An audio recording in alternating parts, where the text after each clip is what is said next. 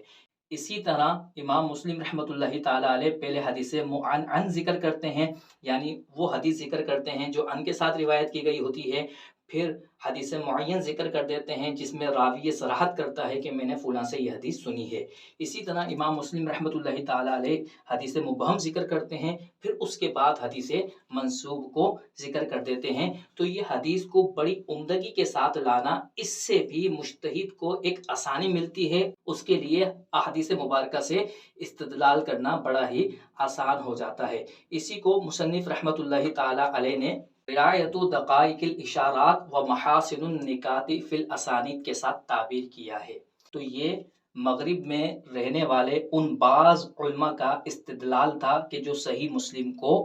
صحیح بخاری پر فوقیت دیتے ہیں، نہ صرف صحیح بخاری پر بلکہ تمام کتابوں پر فوقیت دیتے ہیں، اور وہ کہتے ہیں کہ تمام کتابوں میں سب سے زیادہ اصح کتاب مسلم شریف ہے۔ تو ان کا جو استدلال کا طریقہ ہے وہ امام مسلم رحمۃ اللہ تعالیٰ علیہ کے انداز تعلیف سے وہ استدلال کر رہے ہیں صحیح مسلم کے اصح الکتب ہونے پر،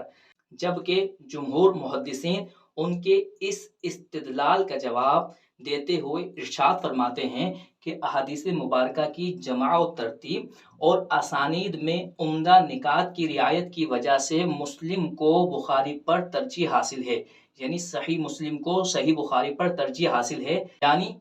جو صحیح مسلم کی خوبیاں تم نے ذکر کی ہے، ان خوبیوں کو ہم بھی مانتے ہیں، اور واقعتاً یہ خوبیاں امام بخاری کی صحیح بخاری میں نہیں ہے، یہ خوبیاں مسلم شریف میں ہے۔ تو ان خوبیوں کی وجہ سے امام مسلم کو امام بخاری کی بخاری شریف پر ترجیح حاصل ہے، مگر ان چیزوں سے، ان صفات سے حدیث صحیحہ کی صحت کا زیادہ ہونا ثابت نہیں ہوتا۔ اس سے تو یہ ثابت ہو رہا ہے کہ صحیح مسلم سے استدلال کرنا بڑا آسان ہے، اس سے یہ ثابت نہیں ہو رہا کہ حدیث صحیح کی صحت میں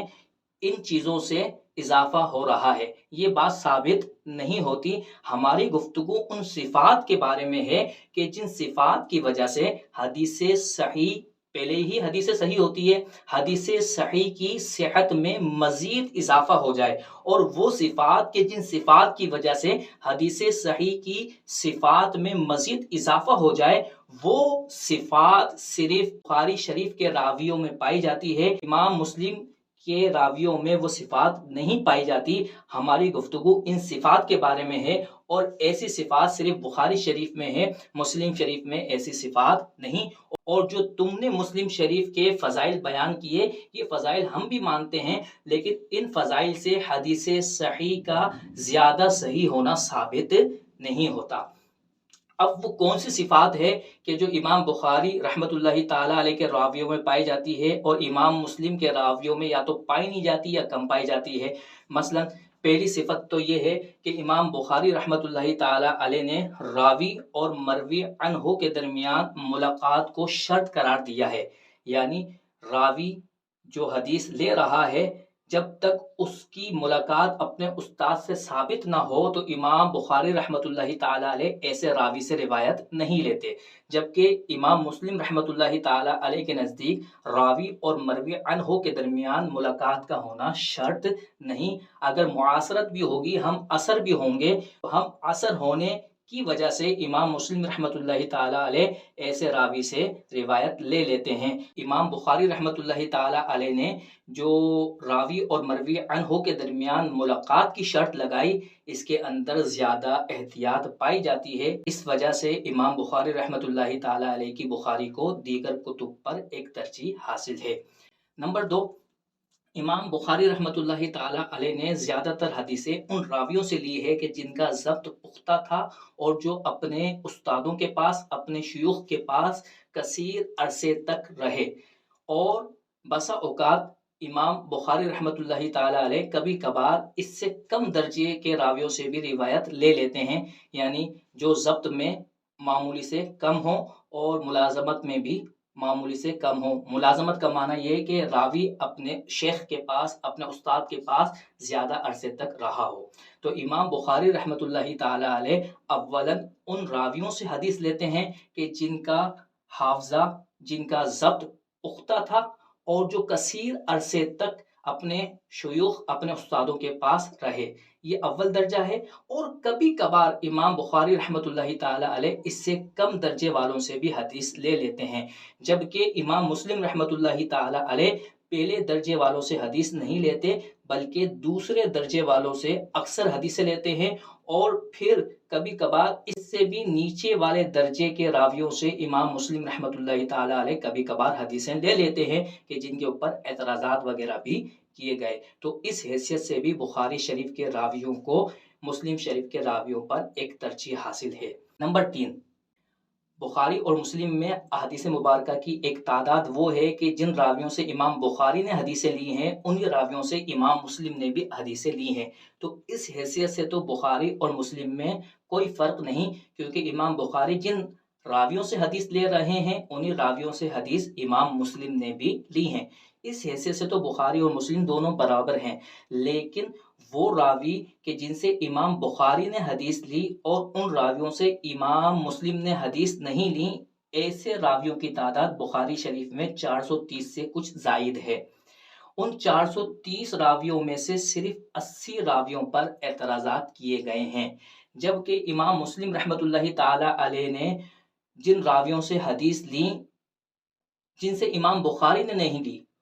امام مسلم کے ان راویوں کی تعداد 620 ہے، اور ان 620 میں سے 160 راویوں پر اعتراضات کیے گئے ہیں۔ اس حیثیت سے بھی دیکھا جائے تو امام بخاری رحمۃ اللہ تعالیٰ علیہ کے راویوں کو ایک ترجیح حاصل ہے جو امام مسلم کے راویوں کو حاصل نہیں۔ نمبر 4، امام بخاری رحمۃ اللہ تعالیٰ علیہ نے جو حدیثیں روایت کی ہیں، ان میں سے 80 سے کم حدیثیں ایسی ہیں کہ جن پر محدثین نے اعتراضات کیے ہیں، جبکہ امام مسلم رحمۃ اللہ تعالیٰ علیہ نے جو حدیثیں روایت کی ہیں، ان میں سے 210 حدیثیں ایسی ہیں کہ جن پر علماء نے اعتراضات کیے ہیں۔ اس حیثیت سے بھی دیکھا جائے تو امام بخاری کی بخاری شریف کو امام مسلم کی مسلم پر ایک ترجیح حاصل ہے۔ یہ بات بھی یاد رہے، یہاں پر جو کہا گیا کہ بخاری مسلم شریف سے افضل ہے، اعلیٰ ہے، اصح ہے، یا بخاری شریف تمام کتابوں سے اصح ہے، تو اس سے مراد مجموعہ من حیث المجموعہ ہے، یعنی بخاری شریف میں جتنی حدیثیں بیان کی گئی ہیں ان کے مجموعے کے لحاظ سے بخاری شریف دیگر کتابوں سے اصح ہے۔ یہ مراد نہیں کہ ایک ایک حدیث بخاری شریف کی دیگر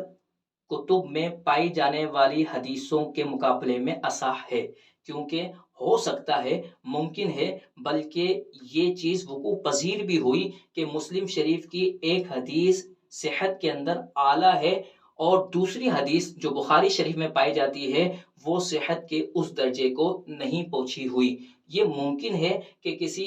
دوسری کتاب میں کوئی حدیث زیادہ صحیح ہو اور بخاری شریف میں وہ حدیث زیادہ صحیح نہ ہو۔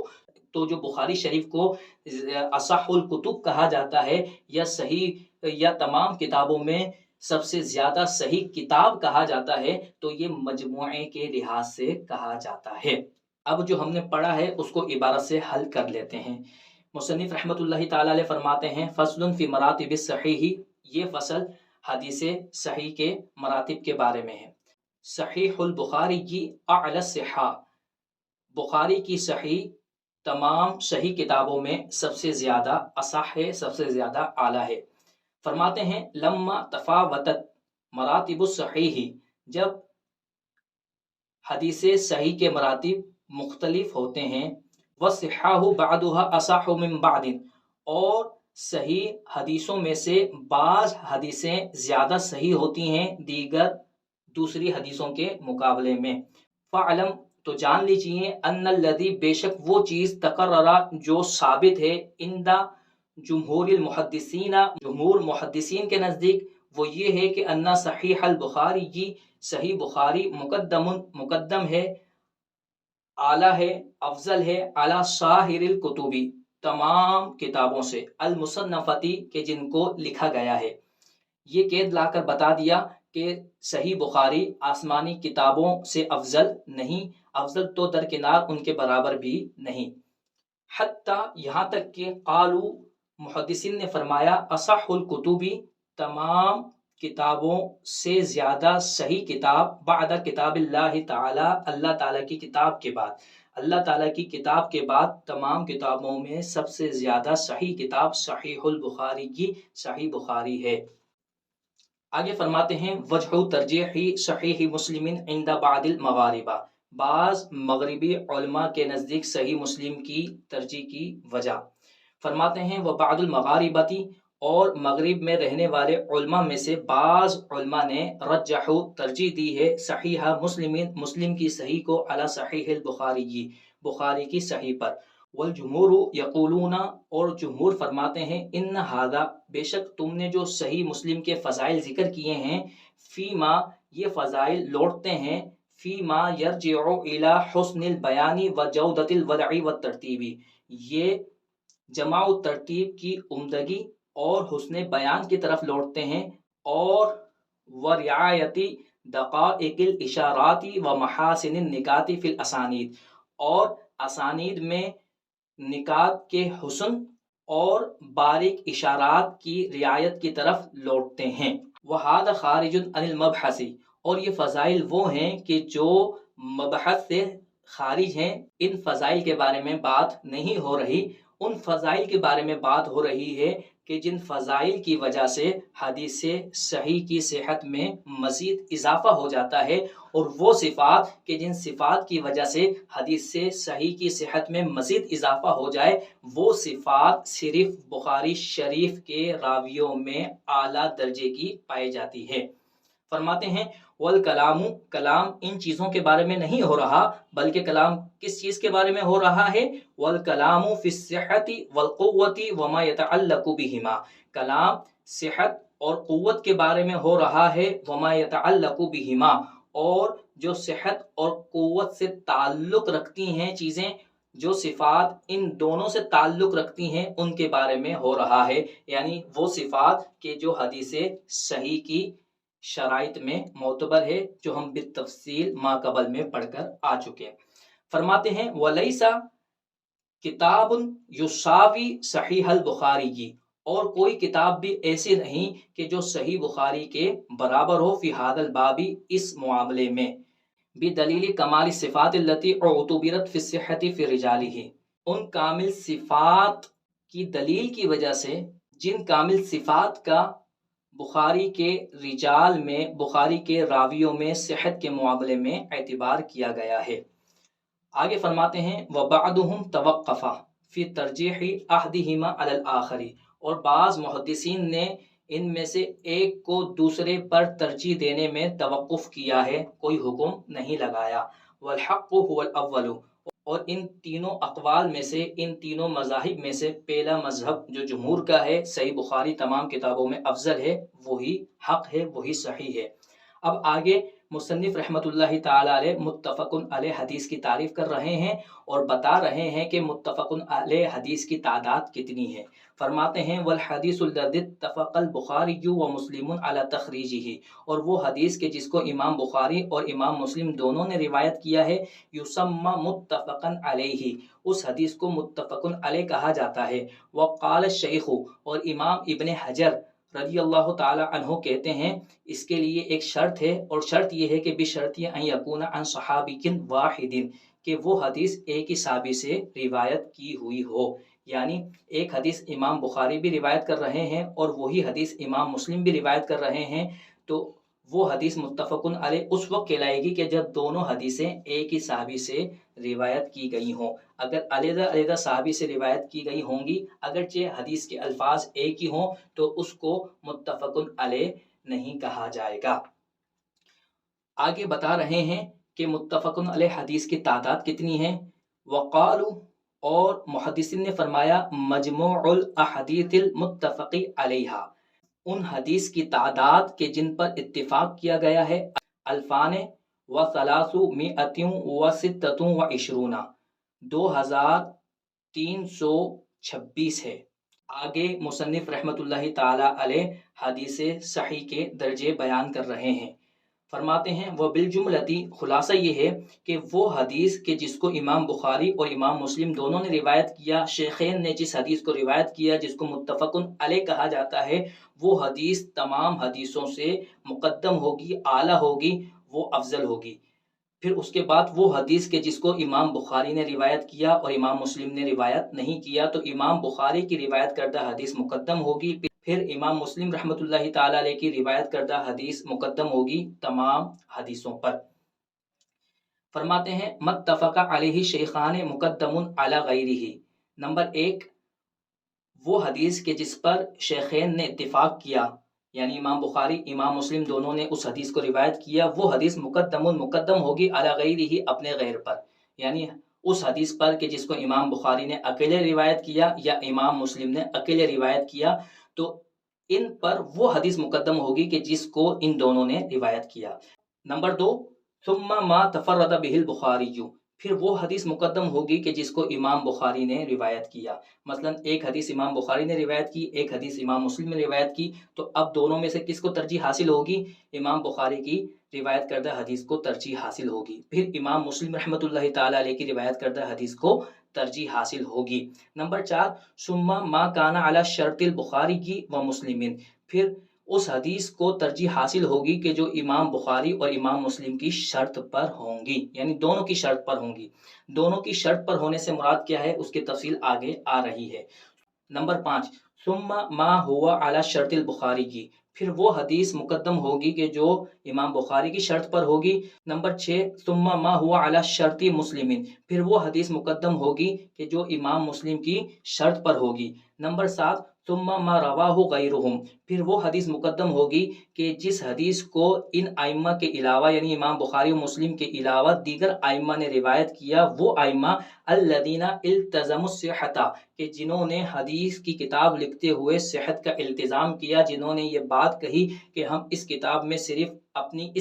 صرف صحیح حدیثیں روایت کریں گے، تو پھر ان کی روایت کردہ جو حدیثیں صحیح ہوں گی، ان حدیث صحیح کو دیگر صحیح کتابوں پر، دیگر صحیح حدیثوں پر فوقیت حاصل ہوگی۔ یا ان ائمہ نے یہ استلزام تو نہیں کیا، اس بات کا تو عہد نہیں کیا کہ وہ اپنی کتابوں میں صرف صحیح حدیث لے کر آئیں گے، بلکہ انہوں نے ایک دوسرا کام کیا، اور وہ کام یہ کہ انہوں نے حدیث کو لکھ کر اس پر حکم لگا دیا صحیح ہونے کا۔ تو جن ائمہ نے بھی صحیح ہونے کا حکم لگایا، ان کی روایت کردہ صحیح حدیث دیگر صحیح حدیثوں پر مقدم ہوگی۔ تو اس طرح یہ اقسام 7 بن گئی۔ فالاقسام 7، تو یہ اقسام 7 بن گئی۔ آگے مصنف رحمۃ اللہ تعالی علیہ یہ بات بیان کر رہے ہیں کہ محدثین کہتے ہیں کہ یہ حدیث امام بخاری و مسلم کی شرط پر ہیں، کبھی کہتے ہیں کہ یہ حدیث امام بخاری کی شرط پر ہے، کبھی کہتے ہیں کہ یہ حدیث امام مسلم کی شرط پر ہے۔ تو ان دونوں یا ان دونوں میں سے کسی ایک کی شرط پر ہونے سے مراد کیا ہے، اس کی تشریح کر رہے ہیں۔ اس معاملے میں 2 اصطلاح ہیں، ایک متقدمین محدثین کی اور ایک متأخرین کی۔ متقدمین محدثین کی اصطلاح یہ ہے کہ جہاں پر یہ کہا جائے کہ یہ حدیث شرط بخاری اور شرط مسلم پر ہے، یعنی یہ حدیث امام بخاری اور امام مسلم کی شرط پر ہے، تو اس سے مراد یہ ہے کہ اس حدیث میں جو راوی پائے جاتے ہیں، ان راویوں کی صفات وہی ہیں، اسی طرح اعلیٰ صفات ہیں کہ جو صفات امام بخاری اور امام مسلم کے راویوں میں پائی جاتی ہے، یعنی ایز اے ٹیز راوی کا ایک ہونا، راوی کا یکساں ہونا متقدمین کے نزدیک ضروری نہیں، جبکہ متأخرین اس اصطلاح کا معنی یہ بیان کرتے ہیں کہ اس سے مراد یہ ہے کہ یہ جو حدیث بیان کی گئی ہے، یہ جو حدیث روایت کی گئی ہے، جس کے بعد لکھا گیا کہ اعلی شرط بخاری و مسلمین، کہ یہ حدیث بخاری اور مسلم کی شرط پر ہے، تو اس سے مراد یہ ہے کہ اس حدیث کے راوی ایز اٹ از ہو بہو وہی راوی ہیں کہ جو امام بخاری اور امام مسلم کے راوی ہیں. یعنی متاخرین کے نزدیک شرط بخاری اور شرط مسلم یا شرط بخاری یا شرط مسلم جب بھی کہا جائے گا تو اس سے مراد یہ ہوگا کہ اس حدیث کے راوی بالکل ایز اٹ از وہی راوی ہیں کہ جو امام بخاری اور امام مسلم کے ہیں یا امام بخاری کے ہیں یا امام مسلم کے ہیں. جبکہ متقدمین کے نزدیک جب بھی یہ بات کہی جائے گی تو اس سے مقصد یہ ہوگا کہ ان راویوں میں جو اعلیٰ صفات پائی جا رہی ہیں، یہ اعلیٰ صفات اسی طرح کی صفات ہیں کہ جو بخاری اور مسلم کے راویوں میں پائی جاتی ہے. راویوں کا یکساں ہونا ضروری نہیں. مصنف رحمۃ اللہ تعالی علیہ فرماتے ہیں والمراد بشرط البخاری و مسلمین، امام بخاری اور امام مسلم کی شرط سے مراد یہ ہے کہ ان یکون الرجال، کہ ہوں راوی متصفین، متصف ہوں بالصفات التي، ان صفات سے التي يتصف بها رجال البخاری و مسلمین، کہ جن صفات سے امام بخاری اور امام مسلم کے راوی متصف ہیں. وہ صفات کون کون سی ہیں؟ من الضبط، یعنی ضبط، والعدالتی، عدالت، وعدم الشذوذ، اور حدیث شاذ روایت نہ کرنا، والنکارتی، اور حدیث منکر روایت نہ کرنا، والغفلتی، اور غفلت نہ کرنا. یعنی ان تمام صفات میں جو راوی بھی امام بخاری اور امام مسلم کے راویوں کی طرح ہوں گے تو اس پر ہم یہ کہہ سکتے ہیں کہ یہ حدیث شرط بخاری اور شرط مسلم پر ہے. جبکہ متاخرین کی اصطلاح یہ ہے وقیلا، اور کہا گیا المراد بشرط البخاری و مسلمین، شرط بخاری اور مسلم سے مراد یہ ہے کہ رجالہما انفسہما، کہ اس حدیث میں بذات خود امام بخاری اور امام مسلم کے راوی پائے جاتے ہیں. مصنف فرماتے ہیں والکلام فی ھذا طویل، اور اس معاملے میں کلام کہ شرط شیخین سے مراد کیا ہے، اس معاملے میں جو کلام ہے، جو گفتگو ہے، وہ بڑی طویل ہے. لیکن نہ ہو اس کو ہم نے ذکر کیا ہے فی مقدمتی شرح صفر السعادتی، کتاب صفر السعادہ کی شرح کے اندر. اللہ تبارک و تعالیٰ کی پاک اور بلند بارگاہ میں دعا ہے کہ اللہ تبارک و تعالیٰ ہمیں علم نافع حاصل کرنے کی اور علم نافع پھیلانے کی، عام کرنے کی، علم نافع کی اشاعت کرنے کی توفیق و سعادت عطا فرمائے. وما علینا الا البلاغ المبین.